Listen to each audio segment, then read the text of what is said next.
Okay, so we've been waiting for them to arrive and they have hit the market. I'm talking about the aftermarket RTX 2060 cards. Today we're going to bring you our first review. We're going to be looking at the Zotac Amp Edition. We have other cards we'll be looking at as well, but this is the first one on the roster. Now, many things about this particular card are exactly like the Founders Edition with a few additional changes. But before we jump in and we check out today's video, let's hear a word from today's sponsor, Bestech. Not all jobs require a giant vacuum cleaner. Sometimes a smaller product can do the job best. The Bestech cordless rechargeable handheld vacuum cleaner is just that type of product. It's very small and it only weighs 2.6 pounds, has a rechargeable battery, and comes with all the accessories you need to get into those small, tight spots. Trying to get the cobwebs off of your roof? Sometimes this can be a pain, but with the extension bar that comes in the Bestech cordless, you can get to these areas without a problem. The portability of the Bestech cordless rechargeable is really its best feature. You can take it wherever you want to go. The Bestech is also very easy to clean. It has a dust cap that you can easily detach with one button, and it's washable, so you never have to replace it ever again. The rechargeable lithium battery is ideal for quick cleanups around the house, in your car, or wherever you need to clean something up that doesn't require a giant vacuum, and you can do this all without fatigue. Currently, this product is $50, and if you're interested in this, we'll have a link down below. Now, like I said in the very beginning of the video, there are many things that are identical to the Founders Edition card as well as this aftermarket card. They both feature 1920 CUDA cores, they both feature 6 gigabytes of GDDR6 memory, 192-bit memory interface, and 14 gigabits per second of memory bandwidth. So all that stuff is exactly the same. Now, the main difference you're going to see in the card is the way that the card looks. Obviously, the Zotac Amp Edition is going to have a completely different look to the card. On the front of the card, you can clearly see 2 giant fans. Now, these fans have been completely redesigned so that all the fins of them produce as much airflow as possible. The card is also very simple looking. Nothing outlandish about it. Pretty much can fit in any type of system. As far as the length of the card goes, it's 209.6 by 119.3 millimeters. It's a dual slot card. Taking a look at the top of the card, you can see there's a single 8-pin power connector. Now, this is the same power connector that's on the Founders Edition. The only difference being is that this particular card draws 170 watts and the Founders Edition drew 160. It's recommended that you use a 500-watt power supply, though, on both cards. We clearly see the GeForce RTX nomenclature on the top of the card, as well as the Zotac Gaming, which lights up once you plug the card in. On the back of the card, you can clearly see there's a very nice backplate. Everyone knows that I love the backplate and love to smack on the backplate. And also you can see where it says Live to Game, and in between there you can see the card opens up a little bit, and this is so the heat can actually dissipate from the card even better. A lot of cards have a completely closed design, and sometimes that can make the heat stay in the card, causing heat problems. Now, as far as the outputs on the card, there's absolutely no DVI connection whatsoever on here. There's 3 display ports and a single HDMI port. You can hook up to 4 monitors to this card, and unfortunately, there is no SLI, which is kind of a bummer. I was really hoping the RTX 2060s would have that capability, but that unfortunately just isn't happening. All in all, the card is a really good looking card. Now, the main differences are going to come in the boost clock speed. On this particular clock, it has an 1800 megahertz boost clock speed, and on the Founders Edition, it's only 1680 megahertz. So there's quite a big difference in the boost clock in this card. Now, one thing I want to point out that before we jump into all the testing, at this particular time, a Vega 56 is $369. I've seen a lot of these cards priced at that price range. This particular card is the exact same price. It is priced at $369. Now, when we get to the numbers though, we'll talk about that a little bit later. I think that you'll see though that as far as the numbers go, this card does beat that card clearly at the same price point almost across the board. Now, our test system is pretty nice. We have a very nice Asus ROG Maximus motherboard, i7-8700K, 32 gigabytes of memory. This is DDR4, it's really fast stuff. We have a nice, very, very fast SSD drive for our boot drive and 2 terabyte Seagate drives as far as the boot space. As of the time of this testing, we're using absolutely the latest drivers from both NVIDIA and AMD when we tested these cards. We've also got the very latest Windows updates, and everything that can be updated is updated to its fullest. Now, with that said though, let's rock out to the new benchmark song by 7 Deadly Sins.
All right, so there you folks have it. Everything to know about the brand new Zotac AMP RTX 2060 edition card. Now you guys can see that this card clearly at the same price range as the Vega 56 beats it across the board. Now you guys also said, hey, compare it to a 1070. So we compared those scores as well in this particular video. Now, really the only difference that I really saw was in the heat, and this was really no big deal. The Zotac ran at 74 Celsius under maximum load, and we saw the Founders Edition running at 72. Now, for getting that much performance and that much of a boost clock speed, I don't really see that being a problem whatsoever. The card really did run quiet.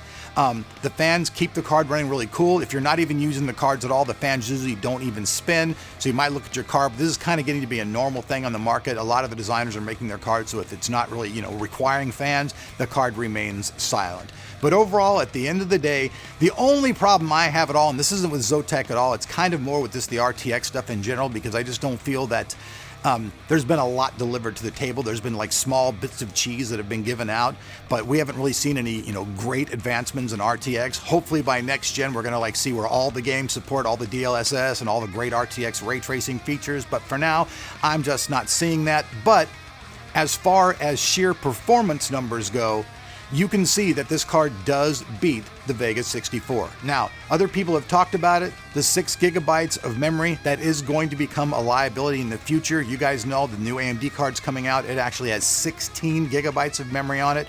So having 6 gigabytes of memory is not actually going to be the absolute best, future-proof card there is, but it also is an entry-level card. I wish it had SLI. If it had SLI, I think it'd be a much better deal. But at the end of the day, I would have to say if I was going to choose between paying, $349 for the Founders Edition or paying $20 more for this particular edition, I would buy this card over the Founders Edition just because of those facts. The card's very nice looking. However, there are many people out there who love the way that the NVIDIA Founders Edition cards look. So if that's more of your look and you don't care, about a few more frames per second, then you'll be good to go. I'm Eric. You've been watching Tech of Tomorrow. Like usual, we'll have links below down to everything that you want to get more information on, or if you'd like to buy one of these cards for yourself.